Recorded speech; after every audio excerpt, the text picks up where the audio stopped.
계속해서 우리가 기도 안에 성숙하기라고 하는 주제를 가지고 우리 함께 말씀을 나누고 있습니다. 제가 그런 말씀을 했어요.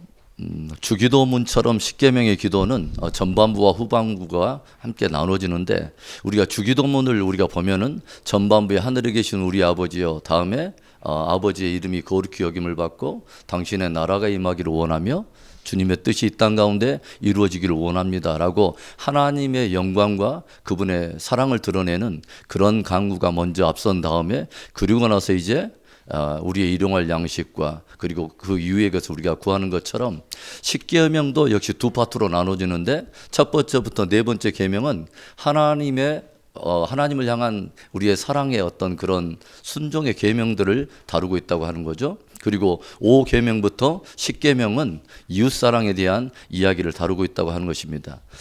제가 성막 기도는 우리의 성화적인 삶을 위한 기도라고 말씀을 드렸어요. 그렇다면 이 10계명을 가지고 우리가 기도하는 데는 어떤 의미가 있는가? 그것은 우리의 순종하는 삶을 위한 기도라고 하는 것이죠. 그래서 10계명을 우리가 두 블록으로 나눠서 전반적인 어떤 그런 기도는 하나님을 사랑, 그래서 하나님을 향한 수직적인 어떤 계명을 가지고 우리가 기도하며 하나님을 향한 사랑의 어떤 다짐을 가지고 순종을 가지고 우리가 기도한다면, 5계명부터 오늘 10계명에 이른 것은 수평의 계명, 즉 이웃사랑에 대한 부분을 가지고 우리 자신을 한번 감검해 본다고 하는 것입니다.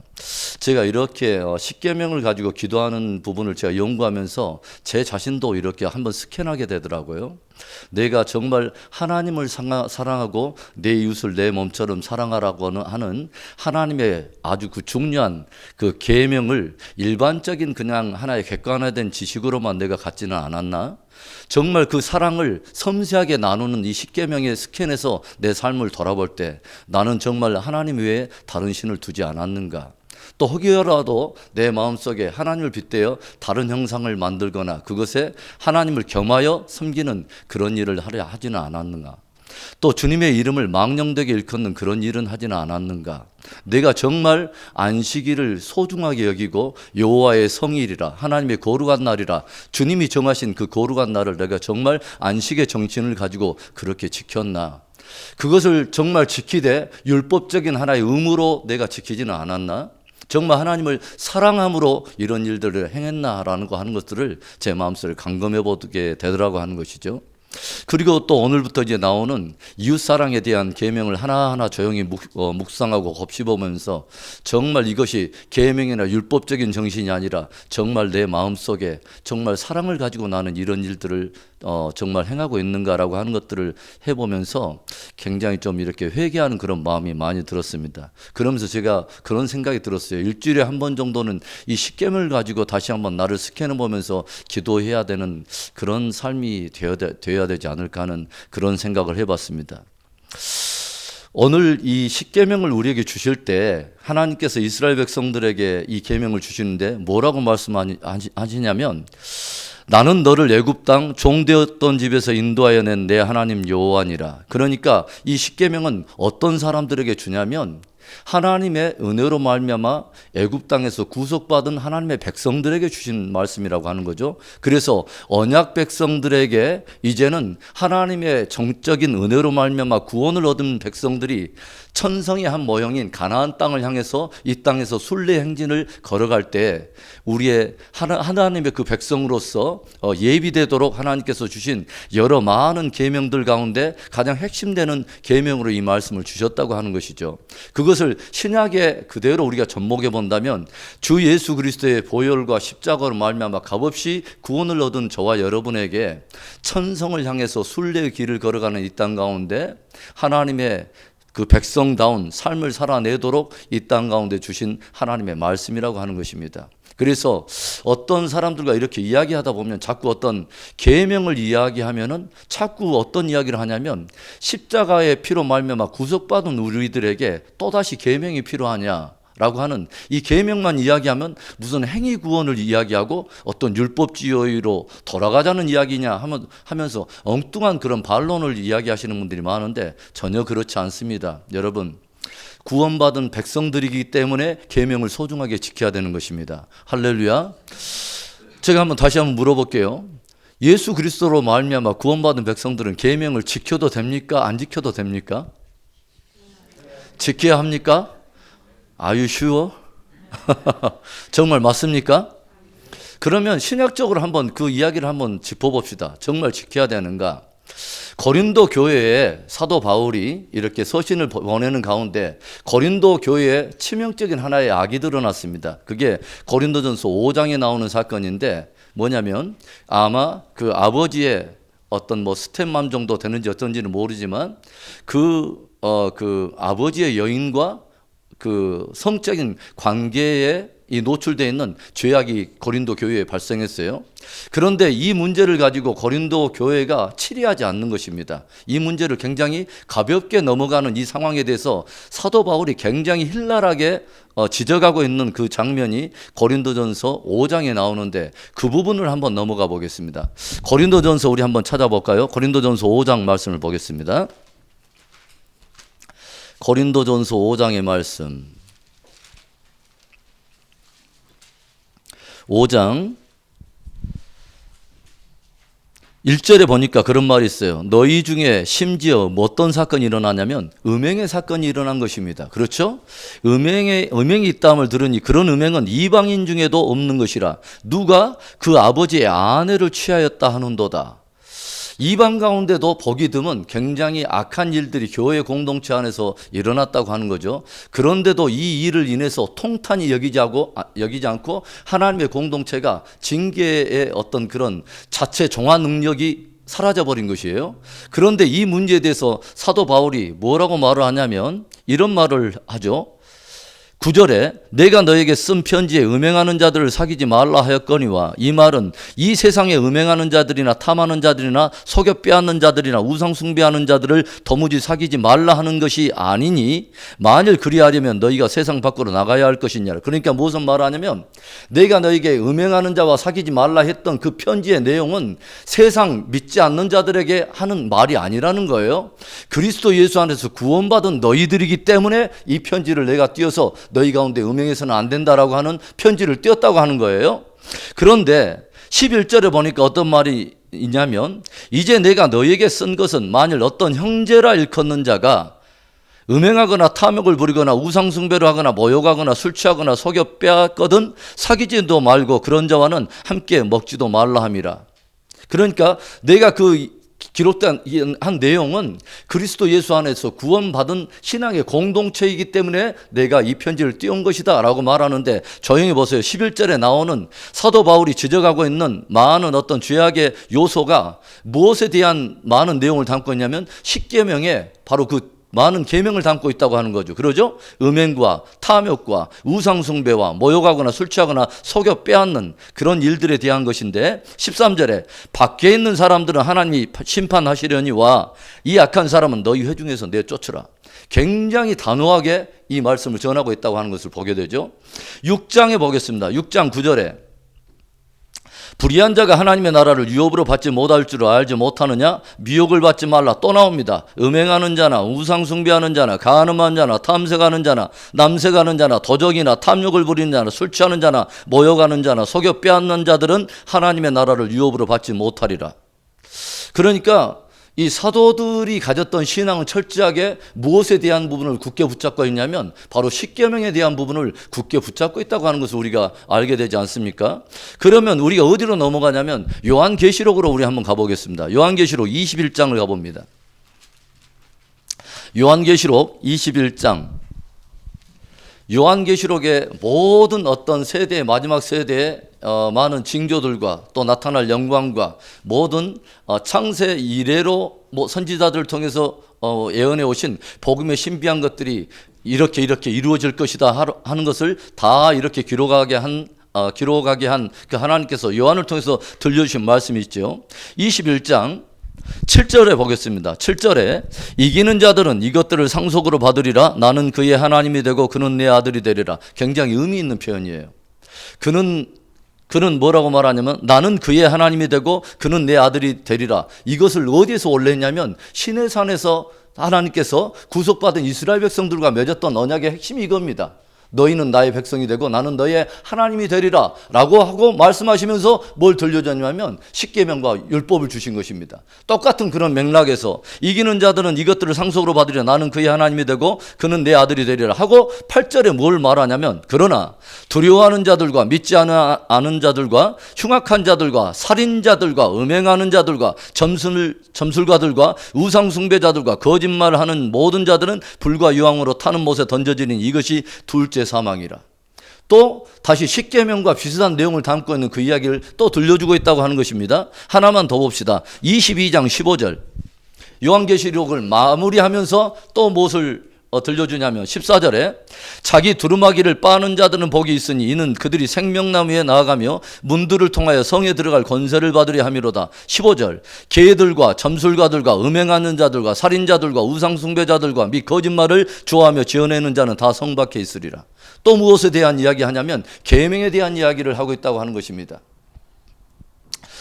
그래서 계속 사도들이 들려주고 있는 것은 뭐냐면 이러이러한 계명에서 대해서 벗어난 것에 대해서 우리가 회개에 합당한 열매를 맺기를 끊임없이 도전하면서 우리에게 성화적인 열매를 맺고 순종의 삶을 살도록 끊임없이 도전을 하고 있다고 하는 것입니다. 그러면 이제 보다 그 계명에 대해서 확실히 우리가 지켜야 한다는 것을 못을 박는 분이 있죠.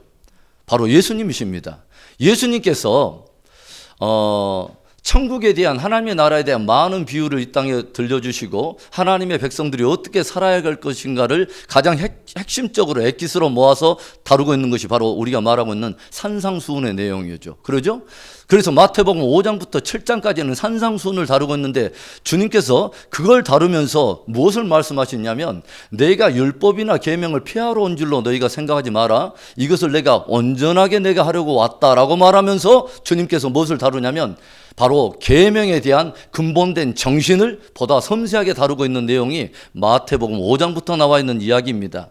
그래서 이제 오늘부터 우리가 들어갈 텐데 여러분, 그래서 주님께서 뭐라고 하냐면 너희가 옛사람에게 들은 바라고 말을 하면서 예전에 모세를 통해서 너희가 들었던 이 계명을 너희가 들었지만 나는 너희에게 이야기한다. 그러니까 뭐라고 말하냐면 실제 모세는 하나님께로부터 율법을 받아서 너에게 말했지만 그 율법의 원저자인 내가, 하나님인 내가 이 땅에 육체를 입고 와서 그 율법을 너희에게 준 진짜 내가 근본된 정신을 너희에게 내가 말한다 말하면서 계명에 대한 보다 더 깊고 섬세한 동기와 정신을 주님께서 들려주시면서 바로 이것이 율법의 기본 정신이야. 이런 정신으로 너희들은 계명을 그렇게 지키기를 원하는 거야 라고 주님이 풀어주셨다고 하는 것입니다. 그래서 이제 오늘 우리가 이제 계명에 대한 이웃사랑에 대한 계명을 좀 나누겠습니다. 먼저 패러그래프를 제가 읽어보겠습니다. 십계명은 하나님 사랑과 이웃 사랑의 실천 명령을 담고 있습니다. 십계명 기도는 그 사랑을 실천하는 다짐과 더불어 그 계명을 조목조목 삶 속에 이루기 위해 순종을 위해서 우리가 기도하는 것입니다. 불법이 성행하여 사랑이 현저하게 식어지는 것이 마지막 시대의 징조 중에 하나가 될 것을 경고하시는 주님의 말씀을 다시 한번 새겨보면서 매일 이웃사랑의 열매를 맺어야 할 것입니다. 주님은 마지막 세대가 될수록 불법의 성행함으로 사랑이 식어질 것을 말합니다. 하나님을 향한 사랑과 이웃을 향한 사랑이 우리 안에서 사람들 안에서 현저하게 식어질 것을 주님이 말씀하신다고 하는 것이죠. 그러면 그 사랑을 우리가 온전하게 붙들기 위해서는 어떤 무엇을 가지고 있어야 되냐면 방금 말했던 하나님 사랑과 이웃 사랑의 실천 계명에 대한 부분을 늘 우리가 감검해 보아야 된다고 하는 것이죠. 자, 그 중에 오늘 우리가 알고 있듯이 제5계명은 무엇에 대한 이야기죠? 내 부모를 공경하라 라고 하는 부모 공경에 대한 이야기입니다.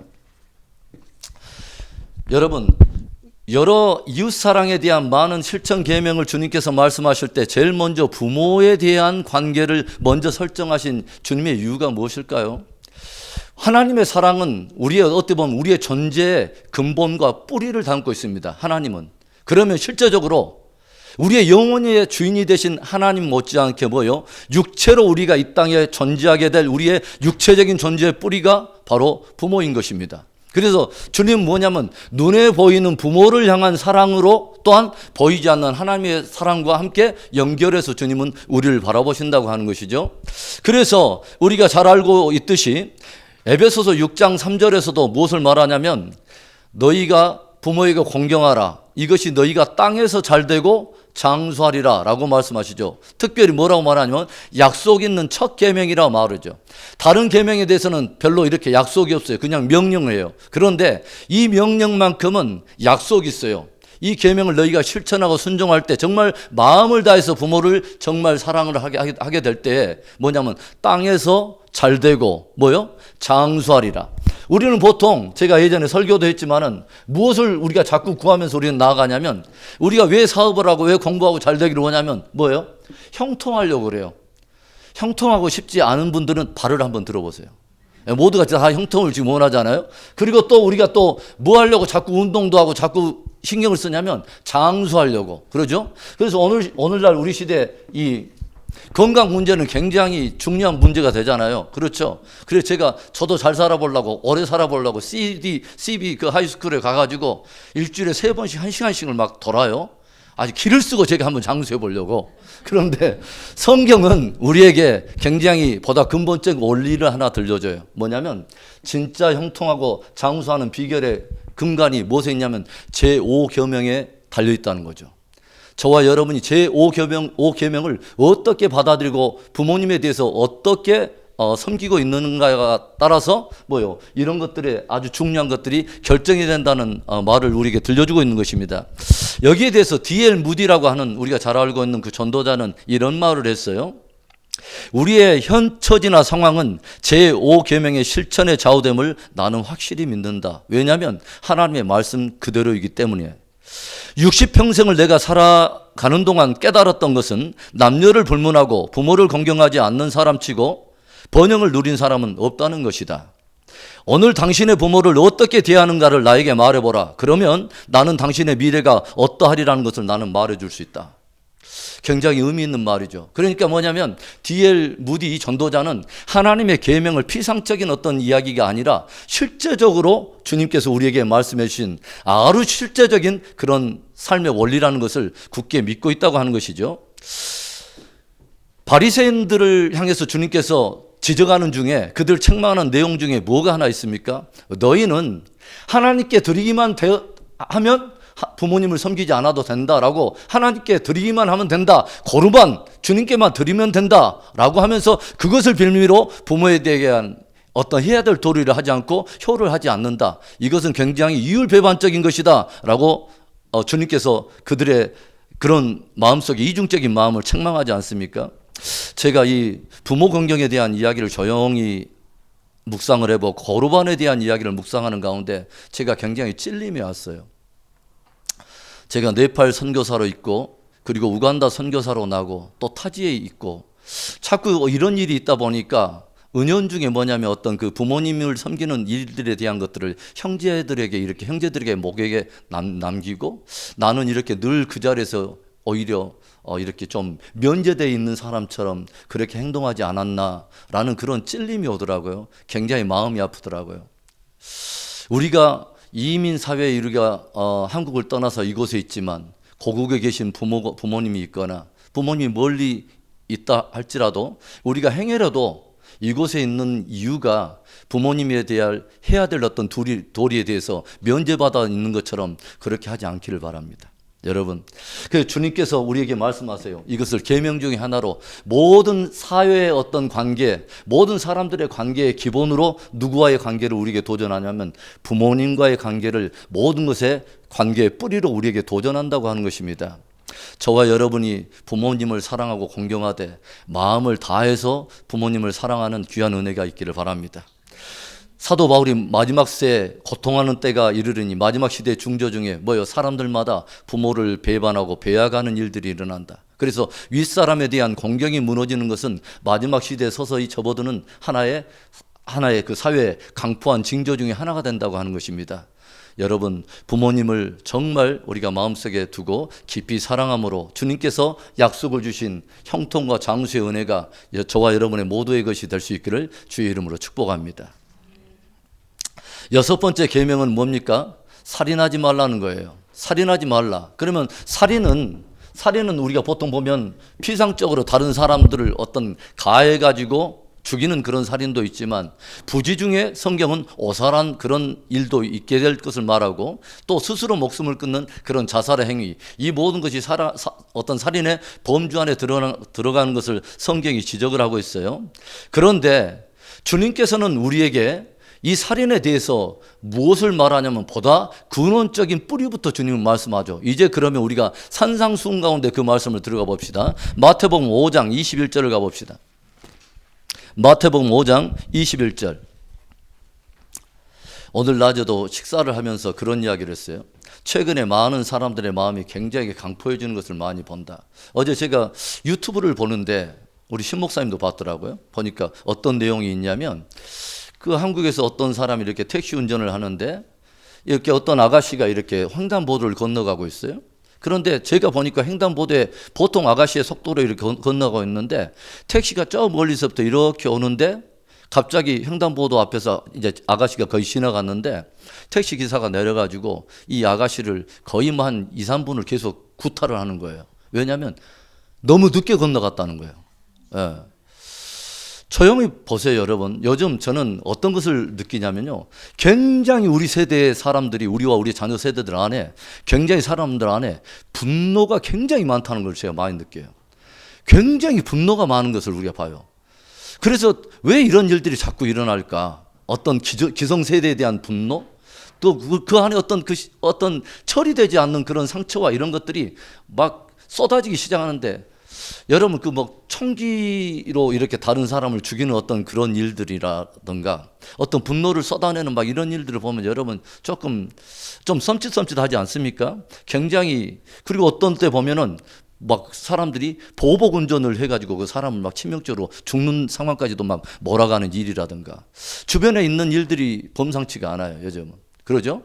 그런데 주님께서 이 살인의 문제를 다루면서 뭐라고 말하냐면 마태복음 5장 21절에 이렇게 이제 주님이 말씀하십니다.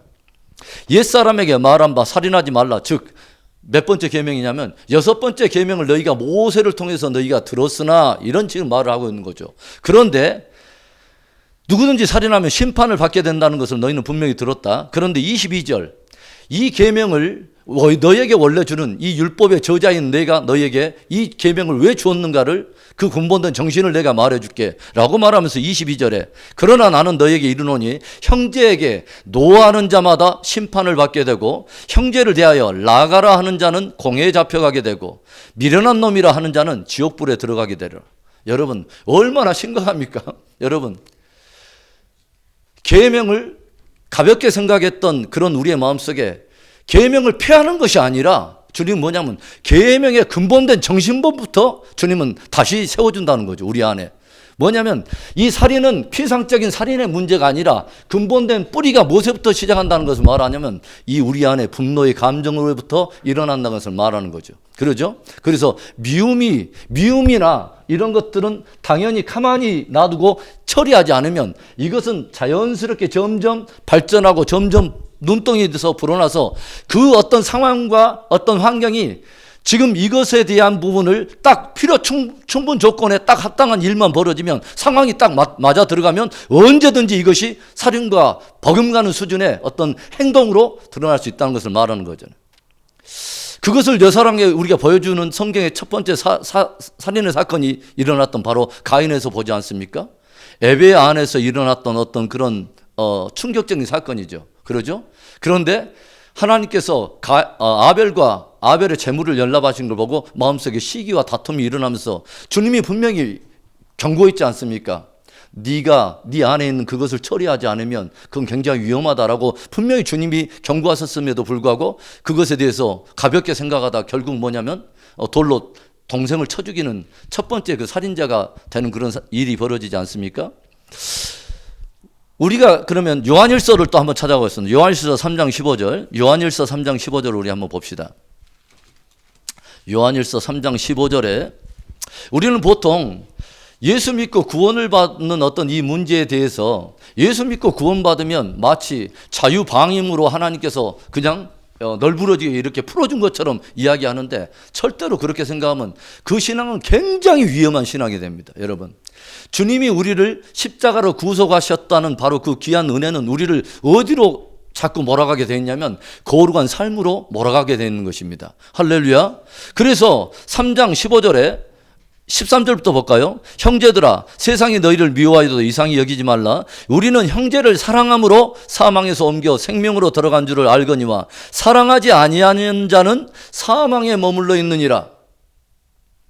15절 그 형제를 미워하는 자마다 살인하는 자니 살인하는 자마다 영생이 그 속에 거하지 아니하는 것을 너희가 아는 바라.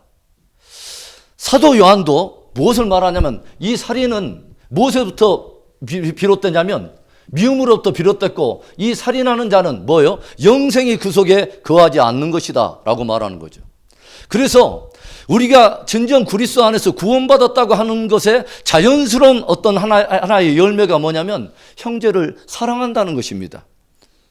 이건 굉장히 우리에게 중요한 어떤 그 문제가 되지 않습니까? 이것을 지금도 형제를 미워하고 있다면 미안하지만 영생이 그 속에 거하지 않는 것이다. 굉장히 충격적인 거죠, 여러분. 하나님의 계명에 대해서 우리가 피상적으로 그냥 면제되어 있는 것처럼 바라볼 것이 아니라 정말 직면해야 될 우리들의 어떤 삶의 문제. 하나님의 말씀을 가지고 우리의 삶을 한번 정말 깊이 있게 스캔해 봐야 될 그런 문제가 아닙니까? 주님께서 이렇게 심각하게 이야기하는 그런 부분이 저와 여러분에게도 심각하게 또 스캔해 보고 우리가 다시 한번 우리의 믿음을 감검해 봐야 되지 않느냐 하는 그런 말씀입니다, 여러분. 그래서 하나님께 우리가 정말 간구해야 된다는 거예요. 여러분, 요한계시록에 보면 요즘 새벽마다 요한계시록 큐트를 하고 있습니다만은 계시록에 7인이 딱 떼어지면서 딱 인을 떼자마자 무엇에 대한 이야기가 나면 말들이 막 튀어나오잖아요. 여러분, 그러죠? 막 흰말이 튀어나오고 그다음에 막 어떤 그 말 경주하는 그 배팅 걸어가지고 나오듯이 흰말이 막 따다다닥 나오고 그다음에 막 붉은 말 튀어나오고 그래서 마지막 시대는 말이 많아요. 그런데 여러분, 첫 번째 흰말이 딱 나오고 두 번째 말이 붉은색 말이 튀어나와요. 그런데 붉은색 말에 대한 이야기가 무슨 이야기죠? 붉은 말이 나오는데 그의 탄자가 무엇을 받았느냐? 하나님께로부터 큰 칼을 받았습니다. 그렇죠. 그 칼로 무엇을 하냐면 이 땅에 화평을 제하더라. 이 땅에 화평을 제하는 일들이, 그건 무엇을 말합니까? 마지막 시대에 현저하게 갈등과 반목하는 일, 원수 맺는 일들이 많아질 것을 말하는 것입니다. 굉장히 그런 일들이 많이 일어나잖아요. 여러분, 가정 안에서 부모와 자녀 사이에 이제 형제들 간에 그런 일들이 일어나잖아요. 이제 나라와 나라들이 예전처럼 그런 부류가 아닙니다. 현재는 이제 자국의 실리주의 외교가 일어나기 시작하면서 각 나라마다 이제는 뭐냐면 어떤 그런 이기적인 그런 성향이 굉장히 두드러지면서 이런 것들이 서서히 뭐냐면 나라와 나라가 서로 이제 갈등하는 반목들이 일어나는 것이죠. 마지막 시대의 현저한 징조 중에 하나가 사랑이 현저하게 식어져 버린다는 것입니다. 그래서 저와 여러분이 마음속에 마지막 시대를 준비한다는 것은 뭐냐면 다른 피상적인 일이 아니에요. 내 안에 이웃과 형제를 향한 사랑을 감금해서 행여라도 내 안에 미움과 이런 다툼에 이런 어떤 실마리가 있으면 주님 앞에 회개하고 사랑을 회복해야 되는 것입니다. 할렐루야. 처음 사랑을, 하나님을 향한 처음 사랑을 회복해야 할 뿐만 아니라 이웃을 향한 정말 그리스도 안에서 주님께서 나의 죄를 용서하신 1만 달란트 빚진 자의 그 합당한 마음, 내 마음속에 있어야 될 형제 자매들을 향한 긍휼을 회복해야 되는 것입니다. 할렐루야. 그래서 여러분, 우리가 그리스도 안에서 있다고 하는 우리 믿음의 실체, 정말 우리가 영생을 얻었다고 하는 그 실체를 사도들은 바로 이 문제를 가지고 풀고 있다는 거죠. 형제를 미워하는 자마다 살인하는 자니 살인하는 자마다 영생이 그 속에 있지 아니하리라. 굉장히 충격적인 말이잖아요, 여러분. 그러죠? 그렇다면 나의 구원도 감금해야 되지만 그 구원에 대한 열매인 바로 이 문제를 다시 한번 하나님의 말씀에 조명해서 스캔하여 여러분 사랑의 열매 맺는 은혜가 있기를 축원합니다. 굉장히 중요한 문제죠, 여러분. 자, 그 다음 간음하지 말라. 제가 예전에 선교하다가요 루안다에 이렇게 가가지고 선교를 하는데 루안다에 여러분 사건 아시죠? 예전에 후투족과 투치족 사이에 100만 명이 살해된 그 사건이 있잖아요. 그러니까 후투족이 85%, 그 다음에 투치족이 소수 부족인데 15%예요. 그런데 이 그 대학살, 제노사이드가 일어났을 때 어떤 일이 일어났냐면 이 후투족들이 투치족들을 완전 그냥 몰살해 버리려고 어떤 루머를 퍼뜨리냐면 투치족은 원래 사람이 아니라 바퀴벌레부터 진화한 이 곤충들이다. 그래서 이 이 존재들 다 죽여야 된다라고 하는데, 이것을 가지고 이제 이것이 막 하나의 그 붐처럼 어떤 사단적 어떤 그런 흐름을 타고 이게 민족적으로 막 사람들을 격동시키니까, 내가 후투족인데 내 아내가 투치족이야. 그러면 어제까지도 그렇게 잘 살았던 이 가정이 뭐가 되냐면, 후투족인 남편이 아내 투치족을 살해해야 되는 거예요. 그리고 죽이지 않으면 다른 후투족들이 와가지고 이 남편도 죽이고 아내도 죽여버리는 거예요. 이런 일들이 있어서 약 100만 명이 죽었습니다, 여러분. 그것도 이 긴 칼이 있어요. 이만한 굉장히 그 긴 칼로 이 목을 쳐가지고 다들 막 죽이고 그 찔러 죽였는데, 이렇게 루안다 가지고 이제 이렇게 순회 선교하면서 전도자들을 모아가지고 이제 그 바이블을 가르치는데, 그 가운데서 마지막 날에 우리가 모든 이제 성경 강의가 다 끝나고 나서 마지막 날 항상 새벽에는 성찬하면서 우리가 세족하면서 항상 마무리를 짓거든요. 그런데 세족을 하면서 막 이렇게 하는데, 그 안에 하나님께서 그 성령이 이렇게 만지시는데 어떤 고백을 하냐면, 자기가 정말 용서하지 못한 사람들이 있었다는 거예요. 뭐냐면, 자기 일가족을 죽인 그 사람이 예배를 드리는데 그 앞에 있는 거예요. 제노사이드 사건이 다 이제 끝났어요. 다 이제 이 문제는 다 끝났지만, 다 이제 평온해졌지만, 함께 예배를 드리는데 내 앞자리에 뭐예요? 내 가족들을 죽인 그 후투족이 있는 거예요. 예? 그래가지고 이 사람 안에서 이 상처가 처리 안 되니까 바로 그 자리에서 앞에서 용서에 대한 그 설교가 나오는데 마음속에 감당이 안 되는 거예요. 그래서 그 자리에서 뛰쳐나가가지고 머리를 막 돌에다 박으면서 울었다고 그래요. 그래서 그날 저녁에 하나님께서 그 만지시는 그 은혜 가운데 이 사람이 그 형제를 내가 용서한다고 그 사람이 선포하고, 하나님께서 그 자유하심을 그 주시는 것을 봤어요. 여러분, 이 미움의 문제, 주님께서는 우리가 어떤 상태에서 구원을 받았는가를 다시 한번 돌아보라고 말해요. 왜 우리가 용서해야 되냐면, 저와 여러분이 하나님과 원수 되었을 때 하나님께서 그 아들을 내어주심으로 말미암아 우리를 용서하시고 우리를 구원해 주셨기 때문이라는 거죠. 우리가 1만 달란트 빚진 자이기 때문에 주님이 용서하라는 거예요. 저와 여러분에게 바로 이 계명이 피상적인 하나의 객관화된 지식이 아니라 우리의 마음을 폐부를 찌르는 하나님의 말씀이 되어서, 여러분 오늘 이 밤에 이 문제를 해결하고 이 계명을 통과하는 복된 밤이 되기를 축원합니다. 간음하지 말라. 7번, 영혼의 거룩함을 추구하는 도전의 말씀이죠. 그래서 이 간음의 문제는 하나님의 성전된 우리 몸의 순결에 대한 문제이면서, 또한 결혼이라고 하는 문제에 대한 우리의 순결을 다시 한번 감금해보는 그러한 계명이라고 저는 생각을 해봅니다. 항상 어떤 하나님의 심판적 행위가 항상 이루어질 때는 항상 그 어떤 도성이나 어떤 대상이나 존재 안에 항상 어떤 문제가 항상 함께 연루가 됐냐면 음행의 문제, 간음의 문제가 있었습니다. 그런 의미에서 우리가 본다면, 주님께서 마지막 세대를 뭐라고 말하냐면 악하고 그 뒤로 모릅니까? 악하고 음란한 세대라고 말하잖아요. 그러죠? 마지막 세대가 음란한 세대가 될 것을 말하잖아요. 그것이 얼마나 우리에게 피부로 다가오는 시대에 우리가 살고 있습니까? 우리가 드라마 같은 데 보면 뭐예요? 어떤 외도하거나 음란한 어떤 일들에 대한 것들을 미화시켜가지고 이렇게 드러나고, 한국의 통계청에 의하면 약 500만 명의 사람들이 가정 외에 또 다른 관계에서 성적인 어떤 다른 관계를 즐기고 있다는 것이 통계적으로 드러나 있어요. 그러니까 뭐냐면 내 남편과 내 아내 말고도 또 다른 성적으로 즐기는 파트너가 따로 있는 동방예의지국이 됐다는 거예요. 여러분 굉장히 충격적이지 않습니까, 여러분? 그래서 여러분 갈수록 이런 욕정이나 이런 것들은 가만히 놔두면 자꾸 발전하게 되죠. 제가 예전에 그런 말을 했지만, 절체면은 예전에는 정말 입에다 담기도 어려울 어떤 그런 것들이 이제는 법으로 이제 보호를 받는 시대가 됐고, 이제 동성애가 딱 통과되는 바로 그때 제가 말을 했지만, 한쪽에서 또 들고 일어나는 거예요. 사람들이. 어떤 사람들은 소아성애자들이 감옥에서 뭐라고 말하냐면, 동성애자들이 성적 경향인데 우리도 성적 경향이다. 우리 어린이들 너무 사랑한다. 딱 그 일이 일어나니까 어떤 사람들이 또 이러냐면, 수간자들, 짐승하고 하는 사람도 우리도 성적 경향이다. 여러분, 이 시대가 어디를 향해서 질주하고 있다는 것을 여러분은 알아야 돼요, 여러분. 이런 현상들을 통해서 우리는 뭐냐면 주님께서 종말에 대한 이야기를 하실 때는 주님께서는 이제는 뭐냐면 시간적 종말을 주님이 말하지 않아요. 징조적 종말을 주님은 말씀하세요. 그러니까 뭐냐면 하나의 징조들이 뭐냐면 나팔 소리와 같이 이 하나의 나팔을 불 때마다 징조가 막 풀어지잖아요. 그 말이 무슨 말이냐면 이런 징조들이 드러날 때마다 우리는 그걸 통해서 오히려 하나님의 나팔 소리를 들어야 된다는 거죠. 할렐루야. 그래서 이런 것을 시대를 통해서 우리가 분별해 갈 때 우리는 굉장한 시대에 우리는 살고 있는 것입니다. 그렇죠? 이제는 뭐예요?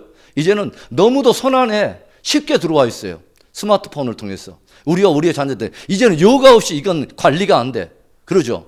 여러분, 자녀들에 대해서 이런 것들이 여러분 요가에서 관리가 됩니까? 우리는 굉장히 어떤 그 위험한 이렇게 노출된 시대에, 성에 대해서 노출된 시대에 우리는 살고 있어요. 여러분, 그렇게 믿음의 거장과 같은 사람들이 하루아침에 막 무너지잖아요. 그러죠? 목회자들도 막 무너지고 어떤 막 직분자들도 막 무너집니다. 하루아침에. 음욕에 대한 이런 부분들이 처리되지 않으니까. 여러분, 그렇죠? 그래서 그러면 주님께서는 꼭 행위적인 것만 말을 하느냐? 말하지 않아요. 항상 주님 뭐냐면 어떤 동기에 작은 것들이 발단되면 결국은 딱 필요 충분 조건이 되려면 항상 행위로 드러난 걸 주님 아세요. 음란에 대한 문제도 마찬가지예요. 이것이 작은 것에 딱 안에서 딱 줄이를 틀 때 이것을 해결하지 않으면 그건 당연히 또 어떤 상황이 딱 벌어지면 누구라도 열애 없이 나는 성에 대해서 자유해, 나는 미혹에 대해서 자유해라고 말할 수 있는 사람은 한 사람도 없어요. 여러분, 다윗이 무너졌지 않습니까? 그러죠? 여러분, 삼손이 무너졌잖아요. 어마어마한 그 어떤 싸움에 대해서는, 영적 어떤 싸움에서는 굉장히 이기고 막 전투에서는 성을 정복할 만한 어마어마한, 적어도 다윗은 하나님의 마음에 합한 사람이었어요. 그럼에도 불구하고 넘어집니다. 그렇다면 저와 여러분에도 얼마든지 넘어질 수 있는 모든 위기가 다 있는 거예요. 저를 포함해서 모든 사람이. 그런데 주님께서 이 문제를 포함해서 주님께서는 또 뭐라고 말씀하시는 걸 우리가 봅시다. 자, 마태복음 5장 27절을 가보십니다. 마태복음 5장 27절의 말씀. 또 간음하지 말라 하였다는 것을 너희가 들었으나 나는 너희에게 이르노니 음욕을 품고 여자를 보는 자마다 마음에 이미 간음하였느니라. 그리고 나서 어떤 말을 하냐면 만일 내 어른놈이 너로 실족하게 하거든 빼어버리라. 내 백체 중 하나가 없어지고 온몸이 지옥에 던져지지 않는 것이 유익하며. 여러분, 굉장한 말이죠. 주님께서 이 음욕에 대한 문제를 다루면서 무엇에 대한 이야기를 하냐면 지옥에 대한 이야기를 다루고 계세요. 너희 눈으로 봄으로 음욕을 딱 품고 무엇인가를 이렇게 벌써 마음속에 이렇게 품기 시작했다면 너희들은 경고를 받아야 된다는 거죠. 그것을 가만히 처리하지 않으면 그것으로 인해서 궁극적으로는 어떤 일을 행하게 되고 그것의 마지막은 뭐예요? 실족함으로 인해서 얼마든지 너희들도 뭐예요? 이 음행으로 말미암아 가지 않아야 될 곳에 갈 수 있다는 것을 말하는 거죠. 굉장히 중요한 말입니다, 여러분. 그러죠? 예전에 제가 그 신학교 다닐 때 막 아파트 전도대도 있고 뭐 이렇게 서민을 전도대도 있는데 어떤 그 동기 하나는 자기는 사창가 전도를 꼭 나가겠다고. 그래서 조심해야 된다. 그런데 이 친구가 꼭 갔다 오면은 야리꾸리한 말만 해. 보면은. 복음에 대한 이야기 막 이런 것들에 대한 어떤 승리 소식보다는 엉뚱한 어떤 영향을 받고 들어오는 거예요. 그러면 전도 안 나가는 게 낫죠. 거기 가지고. 그러죠. 내 자신을 음행에 대해서 절대로 내가 자유한 사람처럼 그렇게 하지 말고 행해라도 이런 부분은 감금해야 된다는 것이죠. 그렇죠? 그래서 성경은 우리에게 무엇을 말하냐면 히브리서에서 찾지는 않겠습니다. 13장 4절에 그런 말이 있죠. 혼인을 귀하게 여기며 침소를 더럽히지 마라.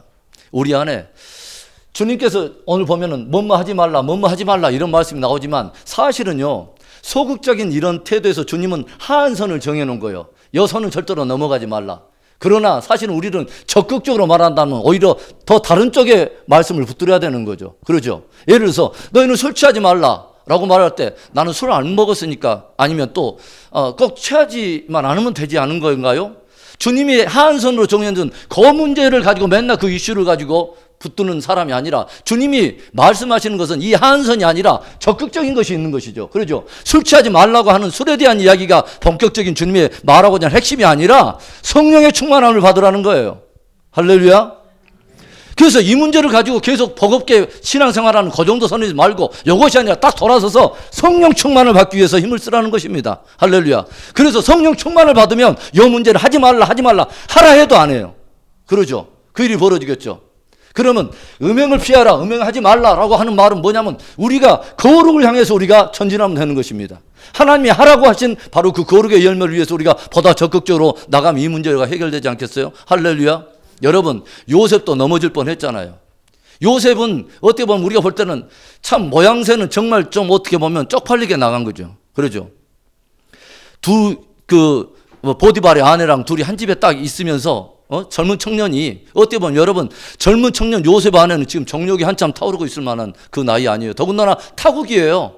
그러죠. 하나님 없는 사람들이고 요 사람들 사이에서는 그런 어떤 것들이 어떻게 보면 뭐 별로 크게 어떤 무리가 되지 않는 그런 일일 수도 있고 요셉 안에서 스스로 위로만 받으면 그래 내가 결국 뭐 이렇게 나도 남자고 또 이렇게 뭐 따로 누가 보겠어 라고 말할 수 있지만 요셉은 그러지 않았다는 거죠. 끊임없이 누구를 의식하고 있냐면 하나님을 의식하고 있다는 거죠. 그러죠? 내가 어찌 이 큰 악을 행하여 하나님께 득죄하리이까. 사람은 보지 않지만 보시는 분이 계신다는 거예요. 늘 하나님 앞에 있는 코람데오 신전의식 말이죠. 요셉이 그리고 무엇을 말합니까? 그리고 계속 동침하자고. 그 여자가 동치미를 너무 좋아해. 그래서 맨날 이 사람은 그거 먹고 맨날 동침하자고 난리야. 그런데 요셉이 그 옷을 뿌리치고 결국은 옷 벗긴 채로 이렇게 피하지 않습니까? 여러분, 음행은 내가 거기서 이기려고 버티는 것이 지혜가 아니에요. 음행하는 환경 자체를 만들지 않는 것이 지혜예요. 할렐루야. 그래서 음행하는 환경을 만들지 않고 음행하는 혹시나 그런 빌미가 있으면 그 자리를 피하는 것이 지혜인 것입니다. 할렐루야. 그게 지혜인 거예요. 괜히 거기서 맞닥뜨려서 뭔가를 그게 아니에요. 절대 그거 지혜 아닙니다. 그래서 요 음행에 대한 문제. 그래서 오늘 주님께서 우리에게 경정하시면서 우리가 들려주신 간음하지 말라. 이 말씀에 대해서 우리가 또 스캔하고 이 말씀에 대해서 우리가 이 계명을 또 통과해가는 귀한 이 밤이 될 수 있기를 바랍니다. 그 다음에 우리가 보겠습니다. 그 다음에 보면 도적질하지 말라. 그래서 정직한 마음을 함양하는 것입니다. 여러분 도적질이 뭐예요? 타인의 소유에 대해서 의무적으로 내가 강탈해서 빼앗는 것을 도적질이라, 또는 다른 말로는 뭐냐면 탐색한다, 토색한다 이런 단어로 표현이 되죠.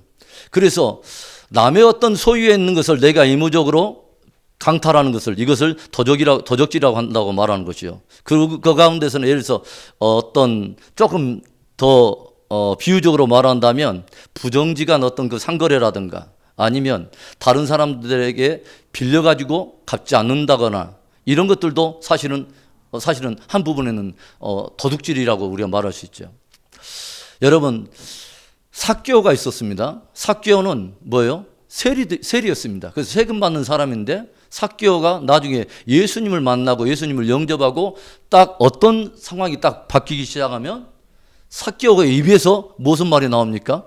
내가 누구의 것을 토색하거나 훔친 어떤 일들이 있거든 내가 뭐라요? 4배나 갚겠나이다. 율법이 정한 바로 그 일이거든요. 다른 것은 사람들을 도둑질하다 이런 것이 마음속에 이제 죄가 생각나거든. 뭐요? 4배를 갚으라고 율법이 말한 것을 삭개오가 말했어요.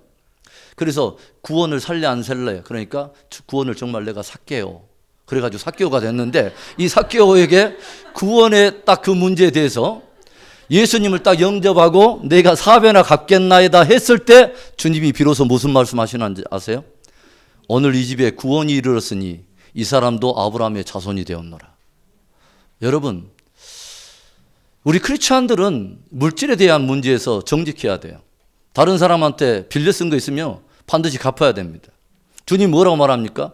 네가 그 가운데서 한 홀이라도 갚기 전에 자손은 네가 결단코 거기서 나오지 못하리라. 여러분, 크리스찬들이 물질에 대한 관념이 흐리면 그건 굉장히 좋지 않은 태도입니다. 우리 안에 사실은 주님의 영이 임하고 주님의 그 구원이 임하고 주님의 어떤 그 은혜가 임한다는 것은 사실은 물질에 대해서 또 모든 것에 대해서 우리가 정직해지는 것을 말하는 거예요. 제가 좀 부끄러운 고백입니다만은 저는 대학교 4학년 때 주님을 만났어요. 군대 갔다 와서 주님을 만났는데 그 전에는 또 다른 주님을 그렇게 많이 섬겼어요.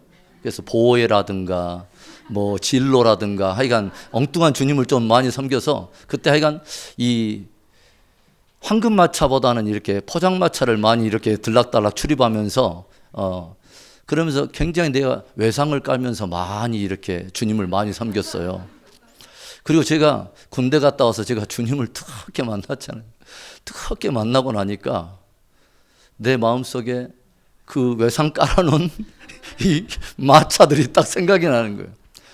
그래가지고 보니까 몇 개 마차는 있고 몇 개 마차는 없는데 제가 일일이 다 찾아서 수소문해가지고 다 집집마다 찾아다니면서 다 갚았습니다. 저는 그런 생각을 해요. 우리 크리스찬들은 정말 물질적인 관념에서도 정직해야 되고 사람과의 어떤 상용화된 어떤 거래를 할 때도 어떤 분들은 뭐냐면 믿는 사람끼리 이렇게 했기 때문에 쉽게 보고 이것에 대한 부분을 굉장히 가볍게 처리해버리는 사람이 있는데 절대로 그거 좋은 태도 아닙니다. 물질에 대해서 정직해야 되는 것이죠. 할렐루야. 그래서 이 도둑질 하지 말라. 요즘 최근에 우리가 조용히 보면은 특별히 돈을 사랑함이 뭐요? 일만하게 뿌리가 되나니. 그래서 특별히 뭐요? 도둑질하는 어떤 그 근간에는 돈을 사랑하는 것들이 굉장히 있죠. 그렇죠? 그래서 하나님께서 주님께서도 이 물질의 힘을 절대로 과소평가하지 않았어요. 주님이 뭐요? 하나님과 재물을 겸하여 섬기지 말라. 이 재물에 대한 문제가 딱 걸리면 사람들이 신앙에 전진을 하지 못해요. 요 문제만 딱 걸리면 전진을 하지 못해요. 그게 뭐냐면 길가와 같은 밭도 있고 뭐냐면 어떤 흙이 얇은 돌밭도 있지만 가시밭이 굉장히 장난 아니에요. 뭐요? 이 세상의 염려와 재리의 유혹이 딱 걸리면 믿음의 전진을 못하는 사람들이 너무너무 많아요. 여러분, 사람과의 어떤 관계 속에서만 이 문제가 있을까요? 하나님과의 관계는 어떨까요? 여러분, 청지기인 우리들이 주인의 어떤 것에 대해서 소유권에 대해서 의무적으로 이것을 우리가 함부로 한다면 이 문제에 대해서 걸리는 부분이 없을까요? 놀랍게도 주님께서는 뭐예요? 안식일에 대한 부분에 대해서 뭐라고 하냐면 여호와의 성일이라 하나님의 거룩한 날이라 하면서 소유권을 주님이 말씀하세요. 안식에 대한 날을. 또 하나 주님께서 물질에 대한 부분에서 소유권을 강조하시는 부분이 뭐죠? 11조에 대한 이야기를 나누고 있습니다. 11조에 대한 이야기를 한번 가볼까요? 말라기서 우리 보겠습니다. 말라기서 3장 보겠습니다. 말라기서 3장. 말라기서 3장 7절에 이런 말씀을 들려주죠. 만군의 여호와가 이르노라 너희 조상들의 날로부터 너희가 나의 규례를 떠나 지키지 아니하였도다. 그런즉 내게로 돌아오라. 그리하면 나도 너희에게로 돌아가리라 하였더니 너희가 이르기를 우리가 어떻게 하면 돌아갈 수 있습니까? 라고 너희들은 묻는다. 어떻게 하면 우리가 주님께 돌아갈 수 있습니까? 라고 묻는데 그래 내가 돌아오는 방법을 말해줄게 라고 말하면서 8절에 이런 말을 들려주는 거. 사람이 어찌 하나님의 것을 도둑질하겠느냐. 그러나 너희는 나의 것을 도둑질하고도 말하기를 우리가 어떻게 주의 것을 도둑질하였나이까 하는도다. 그런데 주님이 뭐라면 이는 뭐예요? 곧 11조와 뭐예요? 봉헌물이라. 너희 곧 온 나라가 나의 것을 도둑질하였으므로 너희가 저주를 받았느니라. 만군의 여호와가 이르노라 너희가 온전한 11조를 창고에 들여 나의 집에 양식이 있게 하고 그것으로 나를 시험하여 내가 하늘 문을 열고 너희에게 복을 쌓을 것이 없도록 붙지 아니하나 보라. 만군의 여호와가 이르노라 내가 너희를 위하여 메뚜기를 금하여 너희 토지 소산을 먹어 없애지 못하게 하며 너희 밭에 포도나무 열매가 기한 전에 떨어지지 않게 하리니 너희 땅이 아름다워짐으로 모든 이방인들이 너희를 복되다 하리라. 만군의 여호와의 말이니라. 아멘. 더도 덜도 아닌 하나님의 말씀입니다. 여러분, 그러면 어떤 이 문제에 대한 딱 이야기가 나오면 어떤 사람들은 뭐냐면 신약에는 11조 안 해도 되는 거 아닌가요? 여러분, 신약에도 주님께서 말씀하신 게 있어요. 어떤 사람들은 성경을 잘 모르고 신약에는 11조 문제 없지 않습니까? 이게 계명의 율법 아닙니까? 율법주의 아닙니까? 아니에요. 마태복음 23장에 보면 7개의 화에 대한 이야기, 바리새인과 이 사람들이 이중적인 것들을 말하면서 뭐냐면 너는 박하와 금채와 회양의 11조는 드리면서도 정작 중요한 긍휼과 의와 이런 신의를 너희는 저버렸도다. 그러나 너희가 이것도 하고 저것도 버리지 말아야 할지니라. 주님이 분명히 말씀하세요. 11조에 대한 것도. 여러분, 저는 그런 생각을 해보는 거예요. 그러니까 뭐냐면 저는 항상 우리 자녀들에게 그것은 가르쳐요. 야, 우리가 다른 것은 몰라도 날에 대한 주권을 인정하는 주의를 거룩하게 지키는 것과 물질의 주권에 대한 것을 인정하는 11조는 항상 드려야 된다. 그리고 이것은 하나의 계명이나 율법적인 정신이 아니라 주님이 뭐예요? 사랑하기 때문에. 왜 그러냐면 이 말씀을 주신 이유는 우리들에게 진정 복을 누리고 뭐라고 말하냐면 마지막 절에 너희를 모든 이방인들이 복되다 하리라. 하나님이 정말 우리에게 복을 주시기 위해서 이것을 말씀하신다는 거죠. 할렐루야. 여러분, 내가 정말 어떤 상황이 되지 않기 때문에 그것을 위해서 하나님 이러이러한 많은 상황이 있기 때문에 내가 이것을 지금은 내가 드릴 수 없지만 이것을 아예 그냥 안 해도 되는 것처럼 생각하는 것하고 내가 어떤 상황이 안 되기 때문에 그것을 정말 마음 아파야 하는 것하고는 그건 태도가 다른 거예요. 그리고 여러분, 저희가 보면 이 11조에 대한 부분을 보면 저는 그 락펠러의 어떤 그런 이야기, 제 위인전을 이렇게 많이 보면서 보면 정말 참 탁월하다. 정말 참 그 신앙이 너무 놀랍다. 어떤 사람이 그런 말 하잖아요. 웨슬레가 그런 말 하냐요. 우리 정말 그리스도인들이 주머니에 회개가 일어나지 않고서는 진정한 회개했다고 볼 수 없다라고 말하는 것처럼 물질에 대한 문제는 굉장히 중요한 문제, 정직에 대한 문제는. 여러분, 바로가 이스라엘 백성들이 애굽에서 나갈 때 다른 때는 뭐요? 다 허락해 주죠. 그러죠? 그래서 야, 절처면 너희가 가기는 가되 너무 멀리는 가지 마. 이 땅에서 예배드려. 그 다음에 뭐냐면 가기는 가되 장령들만 가. 자녀들은 놔둬. 왜 그러냐면 자녀 끌어당기면 장년들 다 따라올 거라 알거든요. 우리 안에 은연 중에 자녀가 우상이 되기 때문에 자녀 따라서 신앙 다 망가먹고 말아먹는 사람들 많거든요. 그런데 마지막에 뭘 하냐면 그래도 이제 가도 돼. 자녀도 다 데리고 가. 그래서 마지막에 뭘 잡냐면 소와 우양과 가축은 놔두고 가라고 그래요. 그러죠. 마지막까지 딱 보루로 사단이 잡고 있는 게 뭔지 아세요? 물질에 대한 부분이에요. 여러분, 물질은 하나님 아래 있을 때 자유한 것입니다. 할렐루야. 물질이 하나님보다 앞서가기 시작하면 그것은 우상인 거예요. 그것이 하나님께서 말씀하신 하나님과 물질을 겸하여 섬기지 말라고 하는 그 정신인 것입니다. 여러분, 이 어떤 분이 저한테 그런 말을 하더라고요. 우리 교단의 어떤 한 목사님이 담임 목사가 11조에 대해서 설교하지 않는다는 것은 성도들을 굉장히 가난하게 만드는 것이다. 굉장히 제 마음속에 찔림이 왔어요. 자녀들에 대해서 만약에 이것을 굳건하게 11조에 대한 부분을 가르치지 않으면 우리 자녀들 굉장히 빈급하게 만드는 거예요. 여러분, 주님께서 하신 말씀 그대로를 저는 전하고 싶고, 저는 또 뭐냐면 담임 목사로서 직무유기하기 싫어요.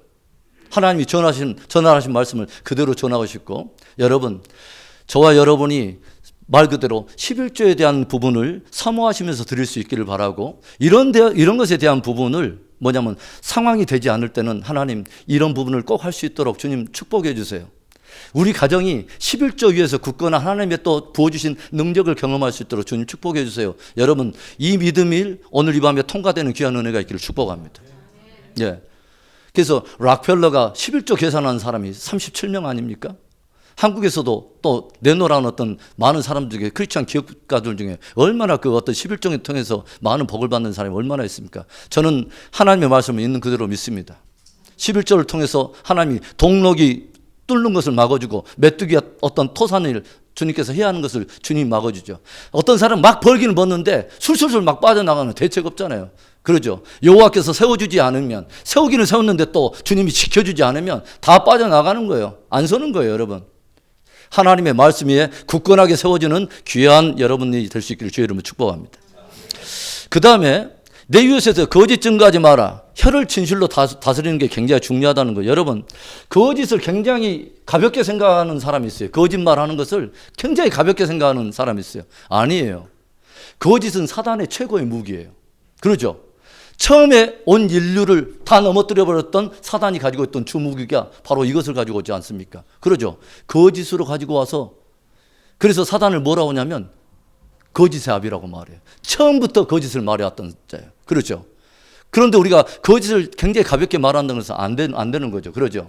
그래서 뭐라고 아까 처음에 계시록에 말하냐면 거짓말을 지어내는 자마다 이러한 일을 당하리라. 거짓에 대한 부분을 다루고 있지 않습니까? 거짓 증거 굉장히 위험한 거예요. 거짓 증거하거나 위증하거나 또요, 지나친 과장하거나 아니면 아첨해서 거짓말을 말하거나 헛소문을 뻗들여서 유포해서 모함하거나 이런 것은 다 거짓에 대한 해당되는 문제예요. 필요 없는 것으로 해서 만들어서 과장해서 내 어떤 것을 과장해서 덧붙여서 참수하고 뒤에 후욕하고 뒷담화치고 이거 별로 좋은 일 아닙니다.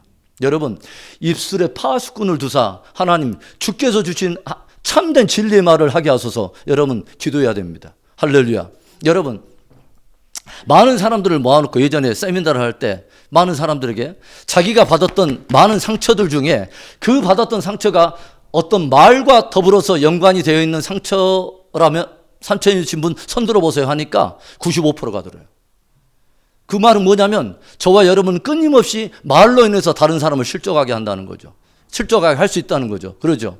입술에 재갈물지 않은 죄가 없으면 그 사람이 가졌다 하는 경건은 다 헛되다라고 주님 말하죠. 그러니까 뭐냐면 다 아무리 경건해도 입으로 다 까먹으면 다 도로함이 타버리라는 거죠. 미안해요. 불교 용어 써서. 네. 여러분, 입술에 주님께서 합당한 주님은 입술의 열매도 말씀하세요. 다른 성령의 열매, 거룩의 함에 이르는 열매, 회개에 합당한 열매, 빛의 열매, 많은 열매 하지만 히브리서 뭐라 하냐면 그 입술에 맺히는 열매가 우리에게 있어야 됩니다. 하나님을 찬양하며 감사하며 주님께서 뭐라고 말하면 이러이러한 말은 너희들이 하지 마. 이런 것은 더러운 말은 하지도 마. 이것은 성도에 마땅한 바야. 하지 마. 이런 말은 성도에게 전혀 합당한 말들이 아니야 라고 하는 말들로 딱 주님이 경계를 끊어놓은 거 있잖아요. 더러운 말, 남을 어떤 것을 험담하는 말, 이런 추한 것들, 거짓말, 뭐요? 음담패설 굉장히 좋아하시는 분도 있어요. 그게 굉장히 뭐냐면 크리스찬들 만났는데 교제하는데 은근하게 뭐냐면 좀 야리꾸시란 하면서 굉장히 뭐 이상한 분위기를 만들어가는 사람이 아니에요. 음란한 생각을 줄 만한 빌미를 주는 그런 말들도 우리는 조심해야 돼. 할렐루야. 그래서 우리 입술의 언어가 뭐예요? 주님께서 말하잖아요. 사람이 무슨 무익한 말을 하든지 무슨 무익한 말을 할지라도 심판날에 그 일로 인하여 신문을 받으리라. 우리는 말 한마디 한마디에 대해서 주님께서 왜 무슨 동기가 돼서 그 말을 하고 있다는 것을 주님은 알고 계세요. 그 중심을 알고 계세요. 단순하게 이 말 언어뿐만이 아니라 그 중심을 딱 보고 계세요. 오늘 저와 여러분의 입술에 거룩한 변화가 있기를 바라요. 놀랍게도 오순절 성령이 딱 임하고 나서 성령이 딱 먼저 붙잡은 것이 뭐예요? 사람들의 혀를 잡았습니다. 굉장히 의미 있죠. 왜냐하면 사람의 언어는 그 사람의 삶 자체입니다. 사람의 언어는 말은 그 사람 자신입니다. 그 인격입니다. 그래서 주님께서 딱 언어를 잡아버려요. 왜 그러냐면 말이 달라질 때 사람이 달라져요. 할렐루야. 말이 달라져야 왜 그러냐면 말이 그 사람의 삶을 이끌어가거든요. 왜냐하면 주님 말하잖아요. 너희가 내 귀에 들리는 말이 무슨 말이든지 뭐요? 너희가 내게 들리는 그 말로 인하여 내가 그 말을 들으리라고 주님 말씀하시잖아요. 여러분, 저와 여러분에게 거룩한 말의 변화가 일어나기 바라고 주님께서 저와 여러분의 혀를 붙들어 주셔서 하늘의 언어를 주시기를 축복합니다. 마지막 하나, 이제 이웃의 집을 탐내지 마라. 그래서 이것은 그 가로 안에 글을 좀 바꿔주세요. 자족하며 감사하기입니다. 여러분, 사도 요한이 말해요. 욕심이 장성한 즉 무엇을 낳죠? 죄를 낳고 죄가 장성하면 사망을 낳게 하느니라. 그래서 욕심도 마찬가지입니다. 하나의 욕심의 작은 어떤 것들이 딱 마음에 틈탈 때 이걸 처리하지 않으면 이것이 점점 자라서 뭐예요? 이것이 죄로 발전하게 되고 그것이 곧 사망에 이르게 된다라고 주님이 말씀하여 들려주신다고 하는 것이죠. 그래서 이웃의 집을 어떤 탐낸다는 것은 무엇입니까? 불의한 욕망이 선과 경계를 넘어간다는 거죠. 그러죠. 불의한 욕망이 선과 이것을 넘어가요. 내게 있는 것을 소중하게 여기지 못하고 내게 있는 것을 자족할 줄 모르고 뭐요? 불의한 욕심이 마음속에 태동돼서 이게 뭐냐면 선을 넘어가서 다른 사람의 것들을 바라보는 것을 탐한다는 것을 말하잖아요. 여러분, 우리는 이해할 수 없어요. 우리의 사람의 욕망은요 한이 없어요. 자족할 줄 아는 이 지혜를 배운다는 것은 굉장한 거예요. 여러분, 조용히 보세요. 성경이 다루고 있는 범죄한 사람들의 이 수준을 보시면 이 사람들이 욕심을 낼 만한 사람인가, 이 사람들이 정말.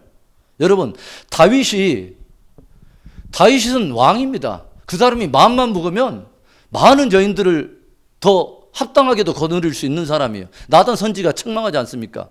너에게는 한없는 너의 양떼 어떤 우리의 양들이 있음에도 불구하고 가난하게 살고 있는 그 이웃집에 아끼는 암양 한 마리를 네가 가로챘지 않느냐라고 말하지 않아요? 여러분, 우리의 욕심 사람 안에는 무한대예요. 만족할 줄을 모르는 거예요. 또 여러분 보세요. 이 아합이라고 하는 왕입니다. 말 그대로. 그런데 이 사람이 가지고 있는 포도원도 많아요. 그런데 뭐냐면 나봇이 가지고 있는 가난한 사람이 부모에게 받은 그 가난한 그 작은 토지 얼마나 되지 않은 작은 그 나봇의 포도원을 그 사람을 죽여서까지 그 사람을 강탈하지 않습니까? 우리는 사도 바울에 대해서부터 그 말을 뼈저리게 우리는 들어야 돼요. 풍부에 처할 줄도 알고 비천에 처할 줄도 알아서 우리가 뭐야? 하나님이 우리에게 주신 것으로 말미암아 자족하는 은혜를 가져야 되는 것입니다. 여러분, 내가 오늘 감사가 식어갑니까? 감사가 없습니까? 그건 회개해야 될 일이에요. 왜 그러냐면 하나님 우리에게 넉넉히 주셨습니다. 할렐루야. 사람들은 자꾸 내가 받지 않는 것에 대한 것을, 주님은 넉넉하게 가장 베스트를 주셨는데 내가 받지 않은 것처럼 늘 뭐냐면 하나님 앞에 그걸 가난의 영이라고 그래요. 뭐냐면 이것은 내가 다 가졌음에도 불구하고 내 안에 늘 나는 안 받았다고 생각하고 나는 부족하다고 생각해. 이게 가난의 영이에요. 그러나 정말 물질적으로는 가난해도 하나님이 주신 은혜가 있으면요, 그 사람 자족합니다. 이건 가난의 영이 여러분 포로가 되면 안 돼요. 가난의 영에 대해서 포로가 되면 안 되죠, 여러분. 그래서 하나님께서 우리에게 자족하는 은혜를 가르치기를 원한다는 것이죠. 저는 시편 16편의 말씀 중에 그 부분을 저는 굉장히 좋아해요. 주께서 내게 줄로 재어준 구역은 아름다운 곳에 있음이요. 이 말씀 굉장히 저는 좋아해요. 제가 한국에 가지고 우리 청년들하고 청년 제자들 나눌 때 이 말씀을 나눴어요. 나를 최근에 이 말씀이 너무 좋다. 주께서 내게 줄로 재어준 구역은 아름다운 곳에 있음이요. 내 가정을 아름답게 보는 눈, 우리의 공동체를 아름답게 보는 눈, 나에게 주신 기업을 아름답게 보는 눈, 내 삶을 아름답게 보는 눈. 여러분, 아름답게 보는 눈이 있어야 하나님이 그곳을 더 아름답게 해주십니다. 여러분의 인생이 그런 인생 되기를 바랍니다. 자, 오늘 여기까지 우리 마치겠습니다.